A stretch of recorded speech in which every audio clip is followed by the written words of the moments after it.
Hallelujah. परमेश्वर के नाम की महिमा हो। बाइबल सारांश में प्रेरितों के काम की किताब की सारांश को देखेंगे।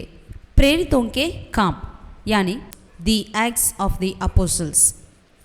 लूका रचित सुसमाचार का यह दूसरा भाग है और इस पुस्तक की यूनानी मूल रचना में प्रोक्सेयस यानी कार्य यह नाम इस पुस्तक को दिया गया है।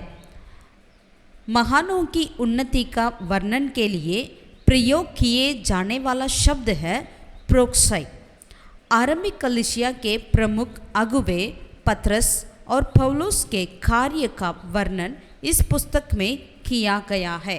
प्रेरितों के काम को पवित्र आत्मा का कार्य भी कहते हैं। समय एवं स्थान ईसा 61 में रोम में यह पुस्तक लिखी गई।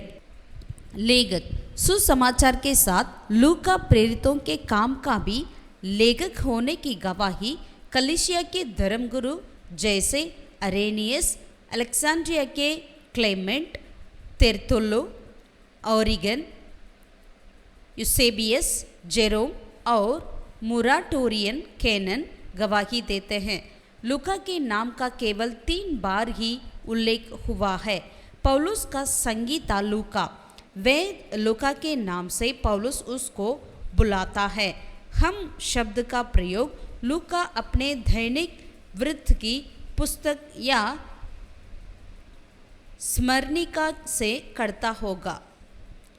पौलुस का संगी यात्री होने के कारण लूका घटनाओं का प्रत्यक्ष साक्षी है।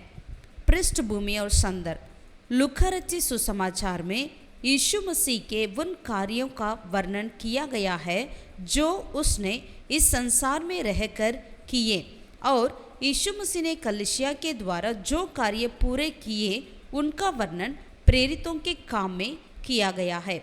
लूका इस पुस्तक में यीशु मसीह के स्वर्गारोहण से आरंभ करके पिंतकोस्त के दिन पतरस के प्रचार द्वारा 3000 लोगों के उद्धार पाने की घटना का विवरण करने के बाद सुसमाचार का फैलना और कलीसिया के बढ़ने का वर्णन करता है।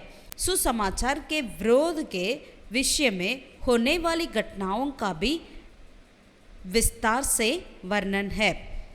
थियोफिलस यानी परमेश्वर का मित्र, इस व्यक्ति के विषय में कोई जानकारी नहीं है। श्रीमान इस सम्मान जन्य रूप से बोलने की रीति से वह एक उच्च रोमी पदाधिकारी होने का संभावना है।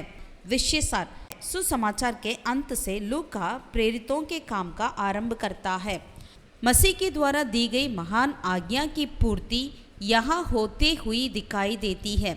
प्रेरितों के काम की पुस्तक को परिवर्तन की पुस्तक के रूप में भी जाना जा सकता है।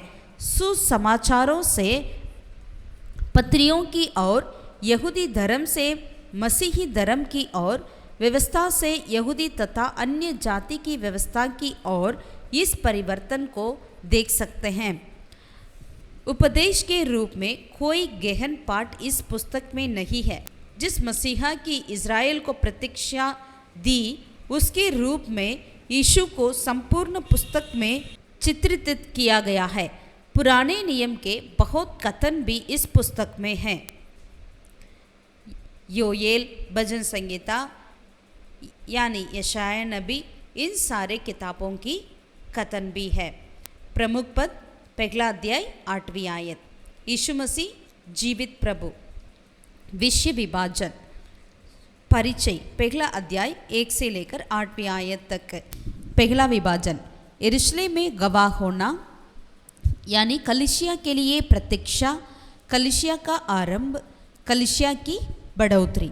दूसरा विभाजन यहूदिया और सामरिया में गवाह होना यानी सामरिया के लिए सुसमाचार, अन्य जातियों का मन फिराव, साउल का हृदय परिवर्तन, यहूदिया की और सुसमाचार, अन्य जातियों के लिए सुसमाचार, हेरोदेस द्वारा दंड। तीसरा विभाजन संसार के छोर तक गवाह होना यानी पौलुस की प्रथम प्रचार यात्रा, यरूशलेम सम्मेलन, पौलुस की तृतीय प्रचार यात्रा, पौलुस की तृतीय प्रचार यात्रा और यरूशलेम कैसरिया में न्यायासन के सामने पौलुस, अंतिम में पौलुस की रोम यात्रा, यही प्रेरितों के काम का सारांश। परमेश्वर आप सबको आशीषित करें। पवित्र आत्मा आपके संग रहे।